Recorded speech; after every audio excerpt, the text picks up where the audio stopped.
I'm not on the right side. Good afternoon, everyone. Not that.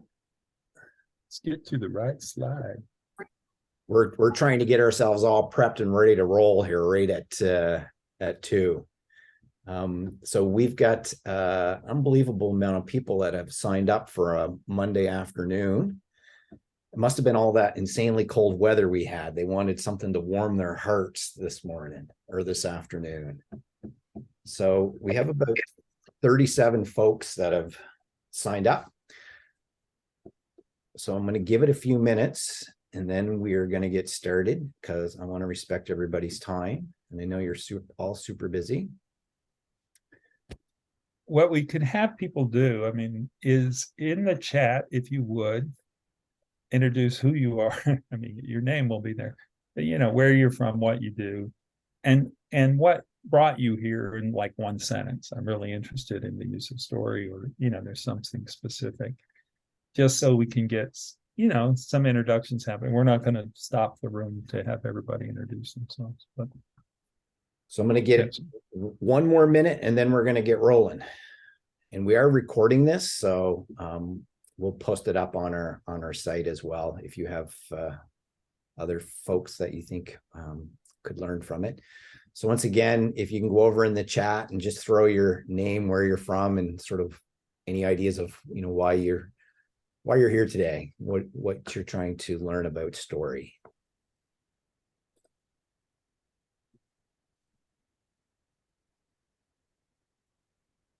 So we've got this set up as a meeting versus a webinar. So I'm going to get you down on the bottom left. You'll see the little mute button. So I'll get you guys all to mute your buttons down there.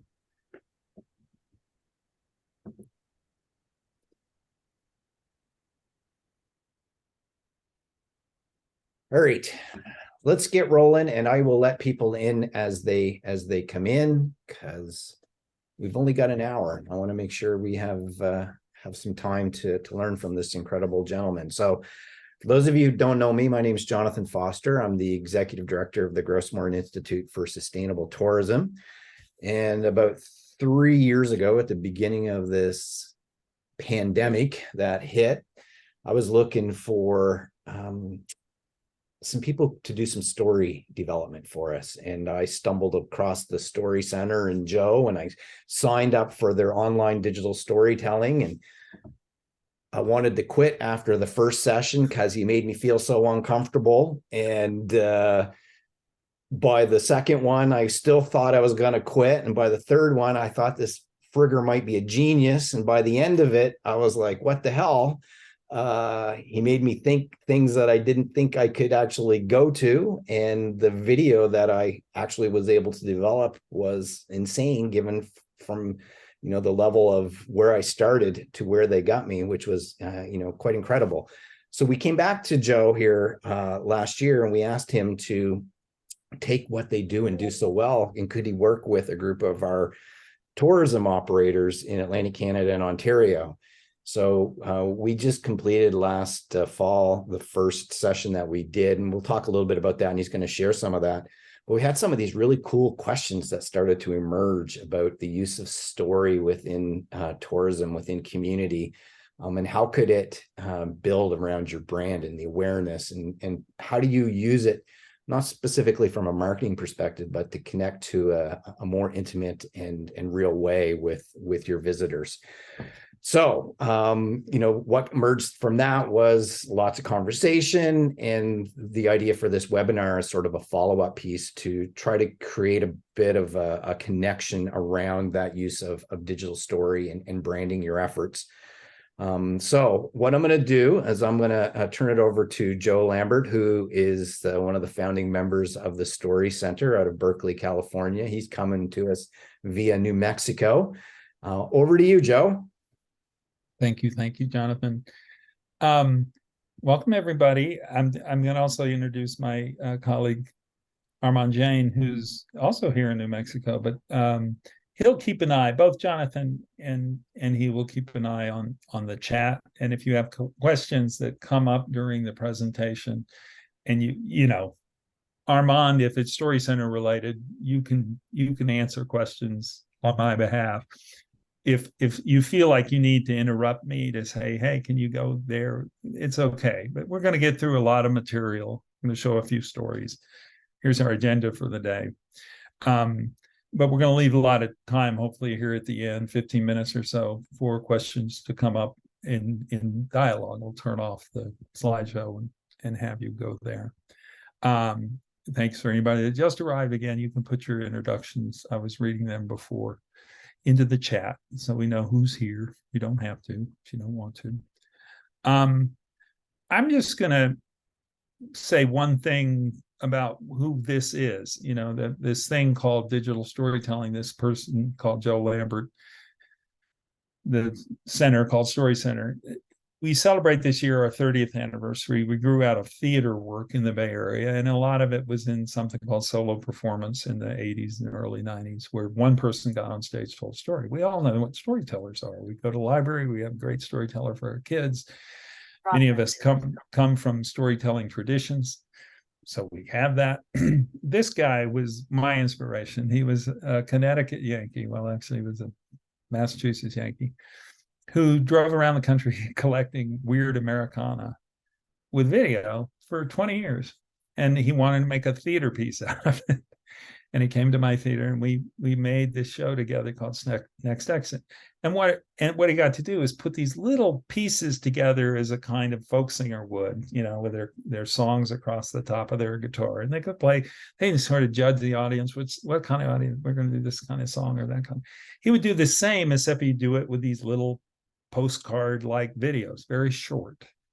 And it gave us the form called digital storytelling, a short personal film coming out of your family archive. So it's like the family album meets creative writing meets video, digital video in particular. And we were right in the middle of that world. And so it allowed us to kind of hone in a methodology using the newly invented digital video editing tools, Adobe Premiere 1.0. It's now, I don't know, 15.0. I don't know what it is. But it created a participatory media training format that then we could train people to train people in. So by 98, we were training countless organizations in education, increasingly in things like public health and social services. Once in a while with small businesses, for sure. In the 90s, we did a lot of work with both small and large companies, looking at the way story would be useful for memory, for marketing, for development, branding. But we created this kind of digital story idea as a very specific method. And so we kind of define it as this short form, personal, first-person story form. And we define the maker of these things as somebody that's using the new tools to do this. I mean, here we are in 2023, and you know, we moved seemingly from YouTube, Facebook, Instagram to TikTok like that, right? And all of us are digital storytellers. You can't exist now almost without being a digital storyteller, because your phone has more images on it than your grandparents could have possibly taken. You know, we joke as the first trimester of pregnancy, there were more images of the child to be than there were of entire families, you know, for the decades before that. So we're in a place where digital storytelling is very powerful as a thing. But because the bulk of our work is with populations that have experienced something hard, you know, trauma-informed processes are something we hold. We are very process heavy. And so you're going to hear me talk about the process. And all you need to know is that I'm going to show a couple of stories out of a group of 11 videos that were completed in the fall workshop that give you an idea of the kind of story that would come through our process. And as Jonathan described, as he was introducing his own, you know, finding of Story Center, it's a lot about process in the sense of moving from what you think the story is about to what it's really about, to thinking what you thought the purpose of the story was, to something more genuine, unique, heartfelt than you imagined was possible if we've done our job right. It transformed your perspective. So I want you to think about the group of storytellers that went through this process as a workshop thing. We did it as 6 weeks online with these guys, but historically it was a 3-day intensive, 21 hours of training, and you get this thing done. You kind of go through these things, and the process was, well, what makes a good story? We show some, and we say, try that, and we articulate what makes a good story. And then we have a group called the Story Circle, and I think all of the participants in the workshop, they always love listening to each other's ideas and giving an initial feedback, and, oh, you could do this or that. And people have to write a narrative. In this case, we kind of limited them more like 300 to 500 words. I think there were some close to 500 words, but mainly we were saying edit something that can play back in 2 to 4 minutes. That's an ideal. And learn how to do that. You may be able to do longer things. That's great. You probably could. Learning how to do short, like doing a television commercial, it's a skill. So let's work on that. They then produce it, meaning we don't produce it for them. We teach them how to use a video editor. The video editor we use, come on, slide, you can do it. You can do it. It's called WeVideo. And then I show this only to say, what's changed in video editing is you used to have to download an application or get a little disk and put it on your computer, and it's on your computer. Now everything's cloud-based. So this is a cloud-based editor, which also means in this online world, we can collaborate from a distance. I can sit in New Mexico helping somebody in Prince Edward Island edit, right? Because it's all up in the cloud, the image, the edits there. And so that's part of why the production gets done, with the idea that everybody succeeds. And we are deeply committed to making sure, no soldiers left on the field of battle.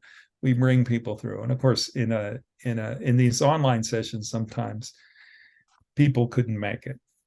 So here's what we want to show you, some examples. So through this workshop, I mean, we could have parsed them any number of ways, but they're all like many of you based on your introductions. You're in some situation where you're trying to keep an enterprise going, and you want people to know your story, to become familiar with what you do, so that they might come check it out and spend some of their hard-earned money as a tourist with you or connected to you. But you're also part of communities, as in business communities, local communities, connected to other processes that are the ecology of where you are, which I think Grossmore's emphasis is we all exist in these ecologies that have all these assets that make a tourist, when they show up, go, oh man, that's a great restaurant. Oh man, that's a cool place to go hiking. Oh man, it's all those stories together, and you're trying to capture that. And you can do it with things on your website, but you can also do it when somebody calls and says, let me tell you a story about how we got this started. And so the number of the stories were about that. They were like, well, if you understood what this means to me, you would kind of want to check it out. If you understood my journey to be here, because my journey is going to be like your journey. There was a point of initiation. So several of the stories were like that. So I'm actually going to, send everybody who signed up, if this is okay with Jonathan, you'll get these slides. And the slides have all of the stories on them. So you can click on these links and watch them. And so we got 3 that I'm calling business origin stories. And then we have a couple of, don't play. I didn't say play. Click to the next page. Not play, don't play, don't play. Okay. Whoa, stop. For God's sake, stop. You can watch these at your leisure after this day, and you can have thoughts on each of them. My only other prefacing concept is, as you just heard, these are made by these people. These were not made by Story Center. Story Center assists. Sometimes we do a little cleanup at the end, but we don't decide what images are going to be there. We don't decide what's being said. So with the idea that, many of you can hire professional media people to tell the story of your place, and they will come in and they will do a job, and it will probably look very clean and very slick. But will they get to the essence? Well, if they're really good filmmakers, they'll still get to the essence. They'll pull that out of you, but they'll have to spend a lot of time working on it. Here's an idea that where you've learned how to do this, and it's possible you could do it again. Several of our students had some video editing experience, so it wasn't completely new. But for the most part, these are like, I've never done anything close to this before. And this is what comes out. And I only say that in case you're like, I've seen slicker, more professionally slick things than these. Keep in mind, this was done by the citizen whose story it is. So we're going to start with Chantel Elliott's story. Beautiful story. And I'm going to try to blow it up to full screen if I can. If that doesn't work, then I'm going to take it to YouTube, which I also believe I can. Yeah. This is the nature of Google Slides. Google, you would think, would allow me to do that there. Oh, that's right. I don't have them in YouTube. I have them on my drive. All right, here is this story, which will now go to full screen.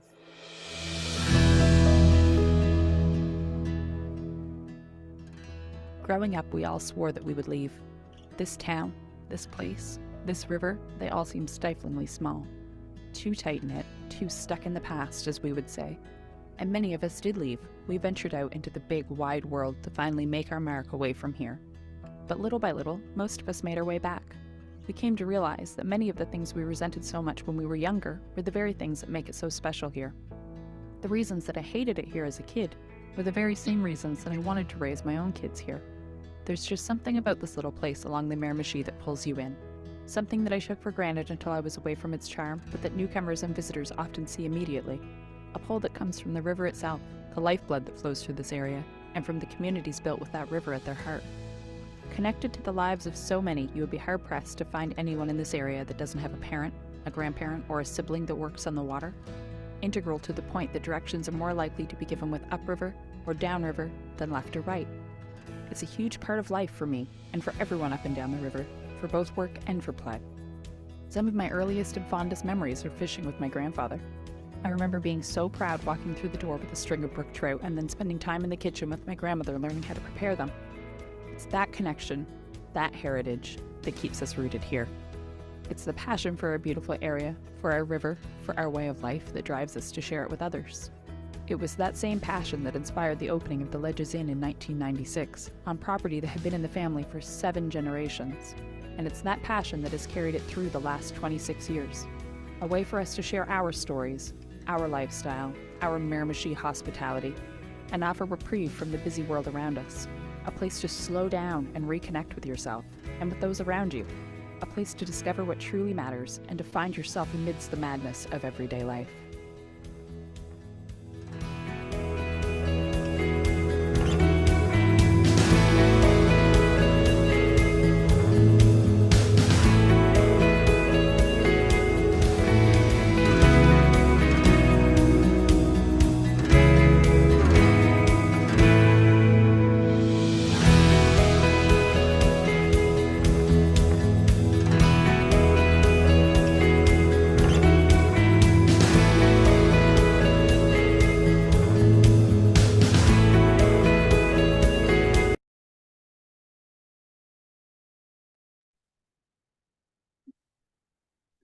Now I know this is going to work this way. I'm going to first, let me just stop this sharing for a second. And are there any reactions to that piece that people want to give? And you can put it in the chat if you want. Just something that came up that worked for you or that struck you or questions you have. I don't want to rush through this without a little chance of you responding. It really felt personal, and I could relate to it because I've just moved back to my little tiny hometown after living on 5 different continents. So a lot of what she said really hit home for me. Yeah, I loved it. Yeah, relatability, you call it. Yeah, totally. And anything else? Let's just take a couple of comments.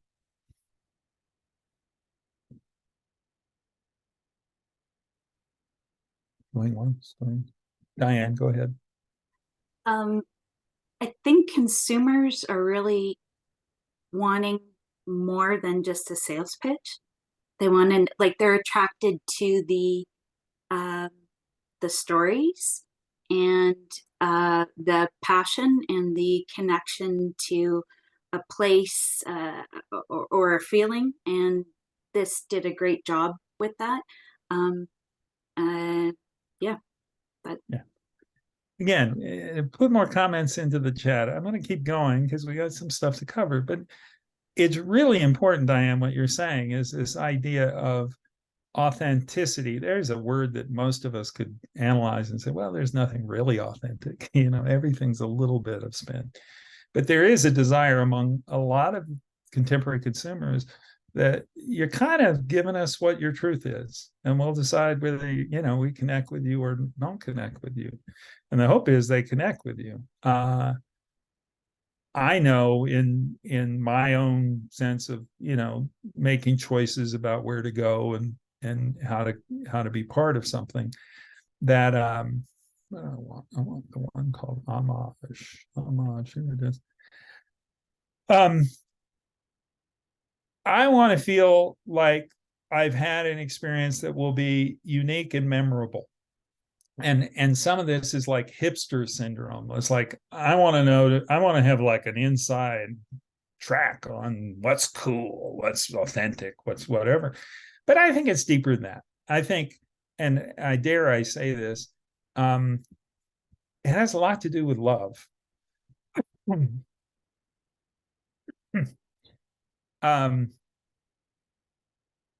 We know in our travels through life, we only have so many opportunities for deep connection. We take a risk to meet new people and to connect to new people. When we do, we have a part of ourselves play back to us in relationship to that person. So when we learn something about somebody that's semi-intimate, you could be at a dinner party and somebody says, let me talk about my dad. And they start telling you a story. There's suddenly a new sense of trust and connection and knowing. I mean, if the people are all nice, you Canadians are all nice, that changes what that relationship will be from that point. You've shown them a piece of your heart. A lot of these stories invited people to think about, well, how did I get here? And sometimes it was just about connection. Here's a story that I'll call an homage story. We had a couple of those where they're really saying it's about another person. In this case, their partner and husband.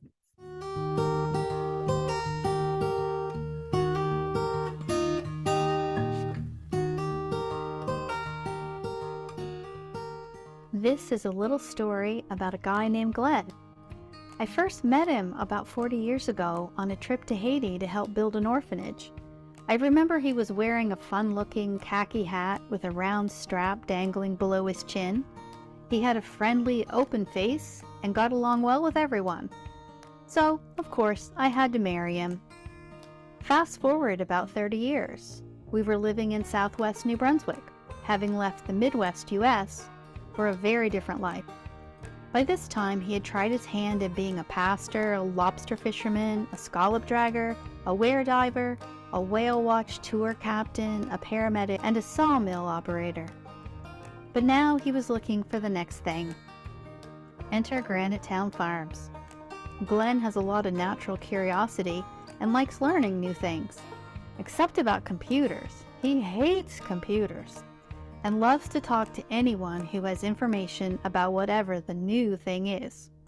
So he started hanging around Granite Town Farms and talking to the owner about blueberries. He was learning about this wild plant that produces such tasty fruit. Since the business also had a steel dealership, he was right at home. He had a steel chainsaw, and he loved to use it. Why don't you buy this? That's the question the previous owner asked Glenn when he had been around for a while. This was it, the next thing he had been looking for. So home he comes to tell me. I was horrified. What do we know about blueberries? As you likely guessed, he convinced me. We bought it. The first few years were indeed bumpy and we had a lot to learn. Luckily, we each brought something different to the business. Glenn's friendliness and curiosity are a big draw. When his truck is at the store, people stop in. I'm more detail-oriented, so keeping track of things comes more easily to me. In 2020, a property became available that Glenn had been interested in for many years. This gave him more acres to expand. He has been restoring dormant pasture and cutting back trees. He's planning a regenerative farm. Here we go again.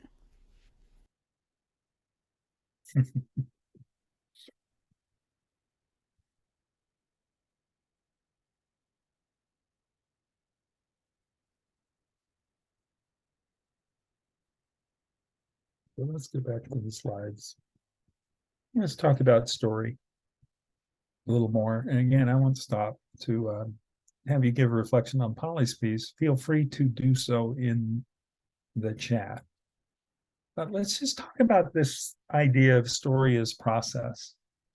I just said that about, we learn to trust, we learn to connect to other people by going back and looking at stories of change, really. I call it challenge or discovery here. But most time we're telling stories, we're talking about a situation where there's a little bit of stakes and something shifts. Meaning stakes mean it mattered to me in my life that I was headed this way and I went that way. Things like where you work and where you live matter a lot. So the stakes are quite high. And we tell the story, in this case, Polly's story about how she ended up there as a sort of like, well, what happened once that happened? I mean, once Glenn committed to buying the blueberry farm. What happened? What did you learn? Well, in this case, it kind of worked for Polly, and she's, very proud of her partner, and she's, aware that this journey hasn't ended. They're still learning how to run the farm and connect to people and do this stuff. But we like the story because we like people in a relationship of learning and growth, and it's nice to see that in another person's story.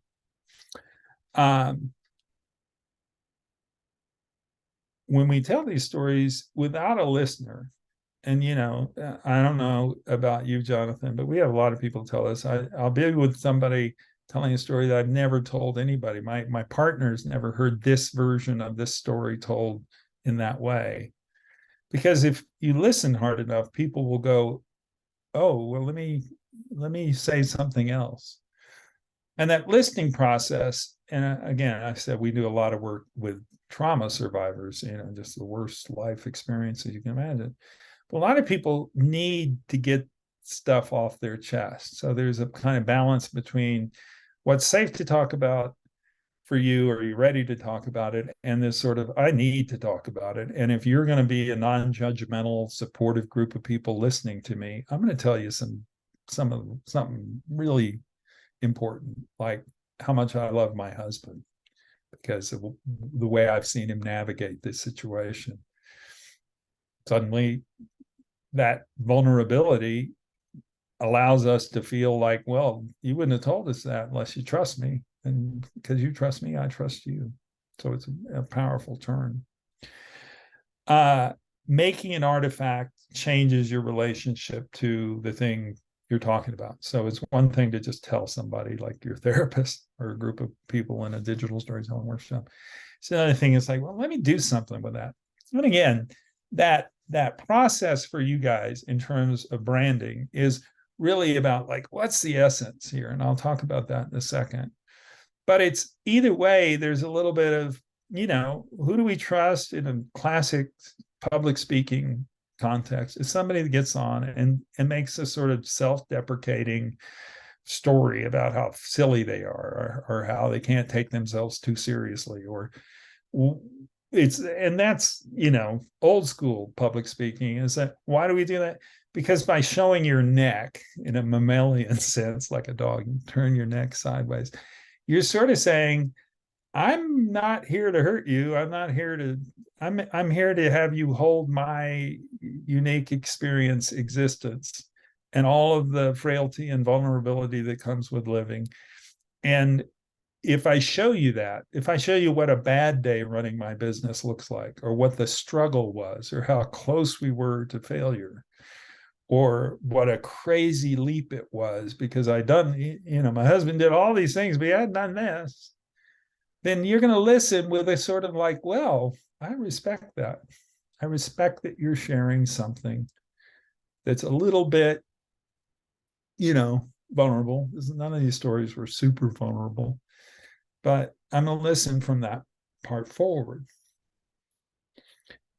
You need a process to do that. You need groups that are organized by professional facilitators that support you in trying to get the story out. When you just sit by yourself using some application you got on, and the do it yourself oral history, do it yourself marketing piece, you need the feedback. You need the kind of support and exchange that allows you to hone, to in this case, take maybe a much longer piece of writing and get it to the essence of the smaller piece of writing. You need that. But you also kind of need a sense of, why am I doing this? And I'm one of these people that thinks gifting and gift economics is really the new economics. Expertise is going to be changed by things like AI. It's like, do you have the knowledge to do this? Well, I can look up the knowledge to do this. What I need is a sense of exchange. That's not purely transactional. It's more like gifting. If you're part of my world, I will offer you this. That doesn't mean give it away for free. It means I'm going to give you more than you expect. The idea of added value. Stories are like that. I'm going to give you the experience of meeting me, but I'm also going to tell you some stories. And if you come from a storytelling culture, and I know the Maritimes are filled with, old school Acadian storytellers. It's their natural way of communicating knowledge, as well as, the Inuit people and the indigenous people is a normal way of First Nation people of telling stories. But I'm going to do this in a way that's about, you give me this, I give you back this. And as it gets as, intimate, specific as it can be, it turns out that's the most broad and universal part. And that's counterintuitive. Most of us say, well, I had this thing that happened. I don't think anybody cared. I didn't. But when people tell it in detail, everybody leans in because we know it's in the detail, the little stakes, the risk, the place you're going has changed. And this is all of me also knowing from the standpoint of neuroscience that a lot of the way we communicate and make decision is based on the emotional self, not the rational self. We feel like making a decision. And it's when we are self-aware enough that we recognize our values and beliefs come from lived experience, come from our parents, come from the way we went through life, come from that. With story, we're connecting to other people's emotional memory, amygdala spaces in our brains. And again, there are a lot of people talk about emotional branding. It's an old thing. I keep talking about Apple and the Think Different campaign. It's like stories are part of the way you're creating that. I don't assume all of you are storytellers. There's a colleague, Richard Stone down in Florida, who called it the destorification of our culture. It's almost like the deforestation of our culture. And like deforestation, we have to go back and start planting trees, and we have to learn how to do these things that our forefathers knew, foremothers even more, knew how to do. It was just, you knew how to tell a good story. You knew how to entertain yourself because you were the entertainment. There wasn't a TV or a radio or a book even. There was each other. I can teach this 100 different ways. one of the ways is to remind everybody that if you present a dilemma, and in these cases, is my life was at a point, many of the stories where my life is a point I needed something new. And maybe I wasn't in the region, or maybe I was in the region, or maybe my family did this thing, like they own the land, but we needed to do something with it because it's not sustainable, or because we're really interested in doing something new with it. We want it to be more of a retreat center than a farm. That dilemma then has stakes. And if you present it like, here's the day when that happened, there's always, when did you decide to do X? And people think about it, well, was it the day they bought the farm? No. Or, or made the decision? No. It was the bad day that happened years before, where they were really sick of living in the city. They weren't fulfilled in the things that they were doing. They wanted something more. They wanted more connection. They wanted to be more grounded. They wanted to belong in a way. We have a wonderful word here in Spanish in New Mexico called querencia, which means kind of the wanting and the belonging of place. So people want that. So you start a story with, there was this day where I didn't feel like I really belonged where I was. Or you say, we had this conversation, or somebody said to me, and that connect into the moment of crisis sends us into the story. Good storytellers then give you just enough context. They don't over-explain everything that must be known to understand why that scene of you at a decisive moment matters. They just say, all you need to know is I lived here and I did this, and you saw this with the two stories we showed. Just enough so that people get there. And that's usually how we get the stories short. We sort of trust an audience to construct what they need to know. And then we take it forward to say, well, what happened? How did it change you? What did you learn? How much does this matter? What is the meaning of that? And then good stories, they get out. I think a lot of our first time storytellers will write, and you know what this means? X, Y, Z. They'll give you a lot of sort of summative thing, like, you tell a kid a story and the moral of the story is black. And the kid goes, after they're 4 years old, I know what the moral of that story is. I got it. You told me, you showed me. You didn't tell me, you showed me what the moral of that story is, what the act of that behavior would matter. And so you end up with, stories that you just want to say goodbye and get out of the story and give closure. And I think all of us have gone to movies or read novels where the authors are just really suffering, bringing the thing to an end. And it's hard. And some of that you have to trust your audience. Armand or Jonathan, let me know if I've had twice it come up that my connection is unstable, which means maybe I'm having a bandwidth thing. So if I break up, please call me out. You're good. You're just so the last thing I want to talk a little bit now and then. That's what I was afraid of. And I don't usually have those problems at all here. I have the best bandwidth in Santa Fe, but you can't control these things any more than the weather. Final thing before we open it up for questions is how this relates to your brand. I think when you're beginning any process, you have to do the mission work. You have to do the values and beliefs work. You have to sort of say, what's this really about? You have to talk about it. You have to think about why they stand out as relatively unique to you. What all of us might have the following long list of values and beliefs, but what are the ones that are unique to you and how would you express them? And then think about, well, who gave me that? Hard work. Well, I taught that by my grandfather. Hard work. I had a teacher in college who gave me this. Hard work.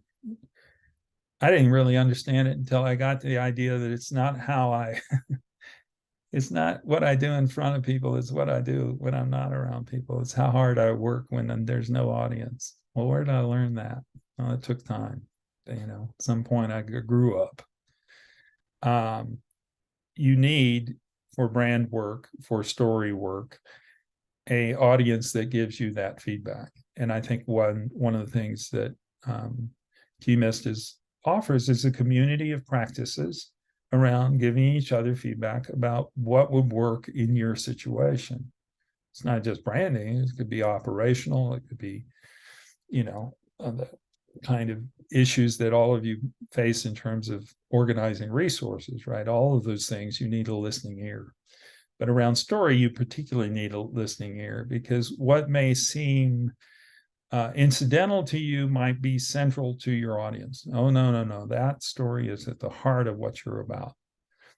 And similarly, things that you might feel is the total, hard. So audience say, I don't know, that doesn't sound quite right. I know you enough, having been with you for a little bit, to know that doesn't sound quite like the truth of your experience. And then the feedback loop. There's none of these stories we created are really done in any way, shape, or form. These people spent at most, 20 to 25 hours of their life trying to create something they hadn't done before. They were in a hurry. They were using technology that they were unfamiliar with. And really, they were trying out the story. So whatever you create, it's a version of that story. It's a work in progress. And inevitably, when I show a story, there are people, stories you see, if you were in conversation with the storyteller, you'd say, I like that part, but what about this? Or what I'd really like to know is this. And so that might not mean changing that story. It might be, I need to tell another story about this facet of my values and beliefs. So how do I do this? And we hope that main usefulness for processes like this is that they get to the truth of the why of your work, And if you've done that, I think successfully, if you've gotten to that essence, then all the rest of the way you market. And Jonathan says, this is not a good word in our community. You don't use the word marketing much. All the way you communicate to the world will come from that essence, and it'll be consistent, and it'll brand the way you want it to brand because it's true. And again, there will be people who say, well, that's good, that I'm not into your truth. And that's okay, because there are going to be plenty of people that are. There are plenty of people that like your take on how you run your business and what it's fundamentally about. So with that, we've reached 43 after the hour. I'm going to stop. And Jonathan, I don't know whether you want to be the moderator of the question and answer, but I'm going to sort of turn it over to you and say we're opening it up. And I'm happy to have us answer any questions, or have you answer questions as goes more. Sure. What we'll do is, if you want to ask a question, you can do one of two ways. You can throw your hand up, which is the little sort of emoji, or just unmute yourself. There's not a whole, there's only 25 of us or so on there, and ask your question, or throw it in the chat. One of the things I'm going to throw at you, Joe, it's, given the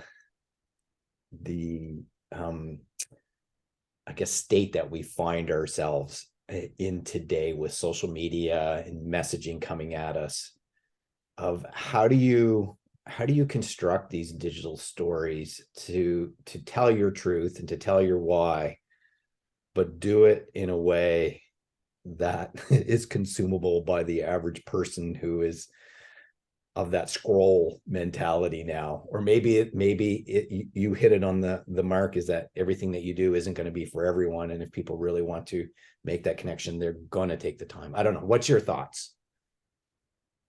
I mean, it's what you said, is that if I have a 15-second saying, my husband's crazy, he's really into chainsaws, and here he is using his chainsaw, and hopefully they still want to stay at your place or come to your farm, but they're not afraid of the guy with the chainsaw. You go click here for more. The click here for more, like even in the context of Story Center, we would often have the information that we're saying, here's what we do and how we do it, and you can get to I just want to click the button to do this, to make a reservation, right? but inevitably there's more. And to me, these digital stories sit more on the about page. More to the point, where I think these are super relevant, Jonathan, is in a presentation context. It's possible that you will have a Zoom call with a client, or, with somebody that represents, somebody that will get a lot of rooms that you're in or whatever. And this would be something you pull out. Would you mind if we, share this video? Because I want to talk to you about, what makes this place special, but this sort of captures it. People are usually willing to do in that kind of present, like even in a webinar you might hold or something like this, to watch something for a few minutes and go, that was cool. Let's talk about that. We used to describe digital storytelling as conversational media. Like other media was stop everything and watch it like a film. But it's different than advertising. I think advertising is to give you that quick hit. And you still will need to do that in social media. You still need something that's like, here's something cool to get hooked into. And the more the merrier of these, here's an aspect. But the more the about, our story part of the website is where these things are really effective. And as I said, mainly we view this as effective to getting clearer and clearer about what's the essence of your brand. And so it's process more than product. I don't think most of the people that took the workshop would say, well, I really can't wait to show that to everybody. They're going to say, it made me think about a lot of things. And it's useful I did it because I'm going to use some of it in some way. And a few people, I'm sure, have used the story. Questions? What else? From you folks? Yeah, we've overwhelmed everybody.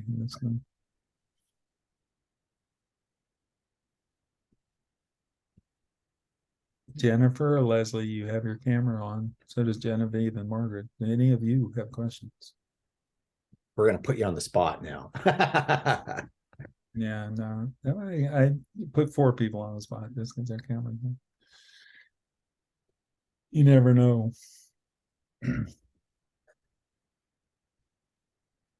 One of the things that that I've learned through the whole process as we were going through it is this, we have all of these things coming at us constantly.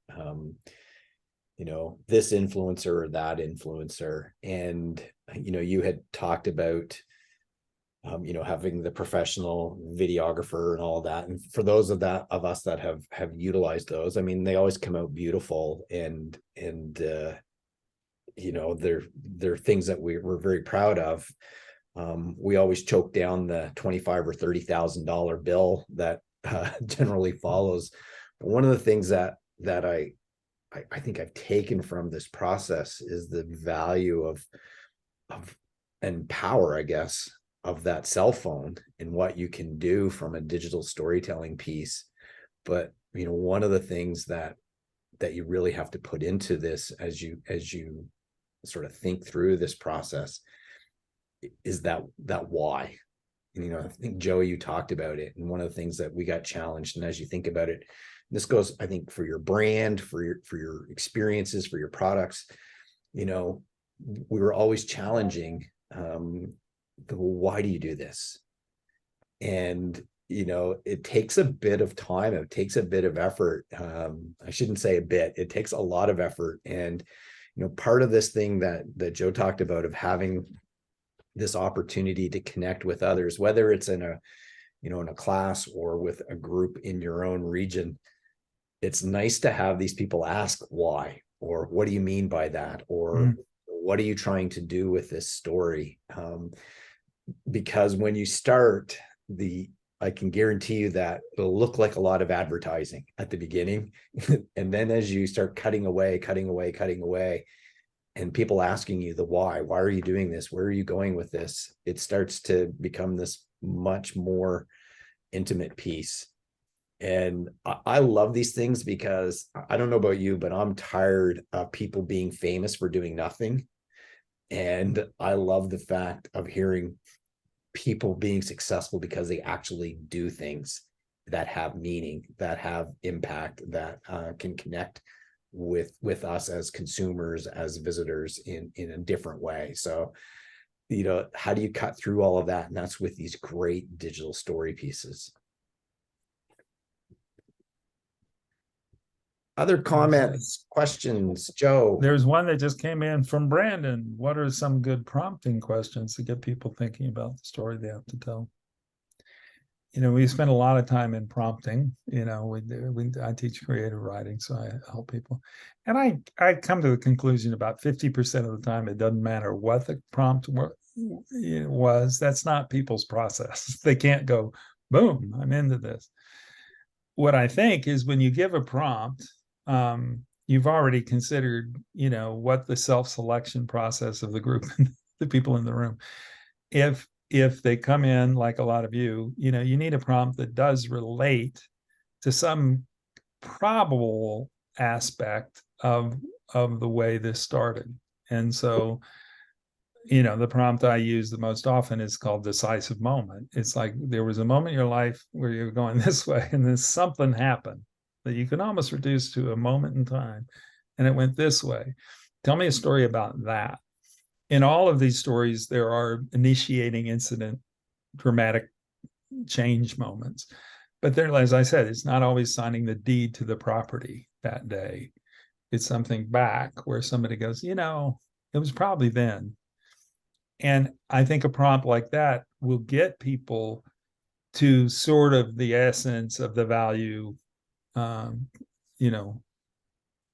meaning space of the why, right?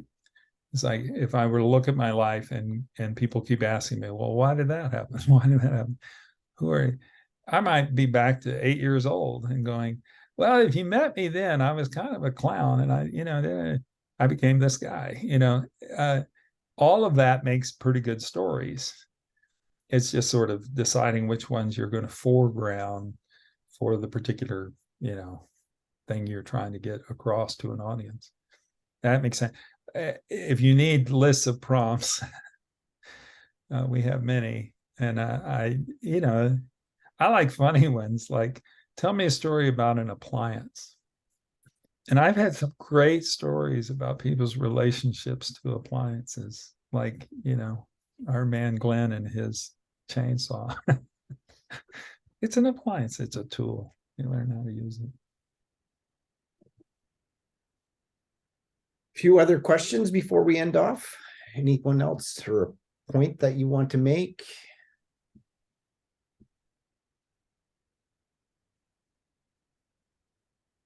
Awesome, everyone. So polite. So polite. Joe, thank you very much. Oh, does your process We got one more. You got to give them. Yeah. Does your process take participants through Michelle. And Michelle, did I hear right? You're from Norway. Is that right? You're in Norway right now. I'm in Norway, but I'm from Newfoundland. I'm actually in Norway, but I'm from. Yeah, okay. Yeah, well, Michelle is referring to the well-traveled ideas of Joseph Campbell, who was a mythologist, influenced a lot by Jung, but was also John Steinbeck's roommate. He came out of that mid-century thing. He was deeply Catholic, but he was really interested in the way, particularly our religious myths, mirror each other. And so he wrote a book called The Hero of a Thousand Faces right after the war, late 40s, early 50s, that influenced everything, mainly influenced Star Wars. Everybody uses George Lucas's connection to Joseph Campbell to say, well, it's about this. And he takes you through stages of a journey in which the fundamental idea is you get a call, you get through the call, you run into new characters. The call threatens your ordinary world and drives you into the underworld, where you meet your father, who's Darth Vader, where you basically go through transformation. When you come out the other side, you grab what you learned, which he calls the boon, the magic ring or the potion or the whatever, the sword, and you come out the other side with wisdom that you share with people. And he argues this is sort of the biological process of creation. It's like every woman risks their lives in having a child, but you've created the future through that process. So there's a lot of writing that's informed by the idea of, well, what are these ways that you're showing us go through the struggle? I call it crossing the river in my book, Seven Stages. It's about the way the Campbellian thing has you kind of take the risk of crossing a river with a lot of fast moving water. And it's precisely who you become when you're most challenged, when you're most against the wall. Losses are piling up on each other. Your emotional life is in danger. Who is that person that gets to the other side? It's not surprising. A lot of our work with trauma is about holding the trauma and holding the journey that it put you on, often things like addiction or inability to function. And how did you go through the dark night of the soul to the other side? If you think like that as a storyteller, you can say, here's the real reason I'm here.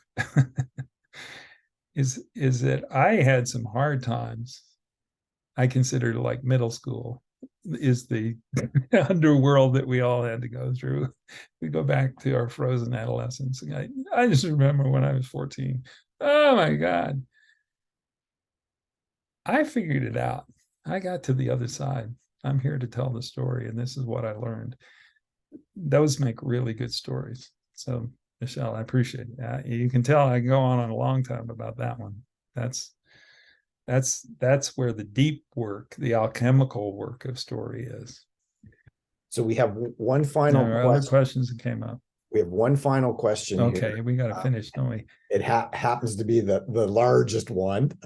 You've got minutes now to talk about this. I'm just kidding. How do you create a storytelling of a community that appeals to tourism marketing? He's lucky. Yeah, this is an interesting thing of the difference between first person storytelling and the idea of the plural, the we storytelling. And it's a trick, right? Is that all of us don't want to speak for our community, but we want to speak in a way that we show our connection to community. And so I think the homage kind of piece, tell the story about a community leader, not maybe a leader in the sense of an elected official, but somebody that really inspires the heck out of you because the way they serve their community, how they manifest themselves through service, and show us that that's the way that works. But it could also be a story of an important community process. How did we come together to do this? And how do I relate to that? What's my role? And I live in co-housing here in New Mexico. So I live in an intentional community in which we are all working together to make things happen. And I can think of lots of stories of us that I would still tell through people who've deeply inspired me in the way they manifest in this little world. And you get the idea of what the world is.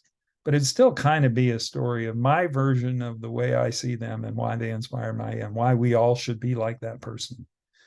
So that would be, I think that still works as a community story, even though it's about an individual, so to speak.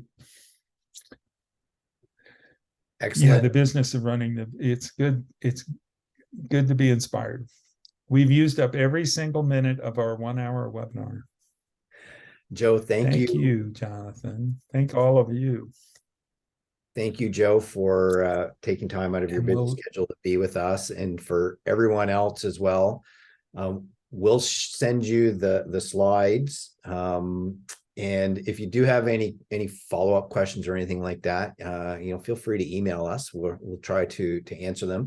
You'll see that we have we're just about to start the next Story Center session, but we have a couple of things that we're hoping to do with Joe and his organization over the next 6 to 12 months. So looking at the fall and a couple of cool things that we have on the go with the new community development program called Activate that we're hoping to rope Joe into some help on that with as well. That actually goes to some of that questioning about how do you use it to tell a story about community. Once again, thank you, everyone. The recording, I'll put it up on our GMIST site as well, on our YouTube site. So if you do want to connect through to people, that's great. So thank you, everyone. Take care. And I just gave emails before you stop everything. There's emails there if you want to reach us for any reason. Thank you, Jonathan. Thanks, Joe. It's weird. It's just a little bit of a lag. Yeah, I'm seeing a lag on your side too. I'm not seeing it on my side. That's interesting. Yeah, actually, yeah, I think all of you are frozen. I'm glad we got out while we did. Are you saying that there was lag on this side too? Yeah, I saw you guys freeze a wee bit when I asked you, am I freezing? Because I was seeing you guys. And so when it says on my Zoom, there's bandwidth issues, then I assume it's on my side.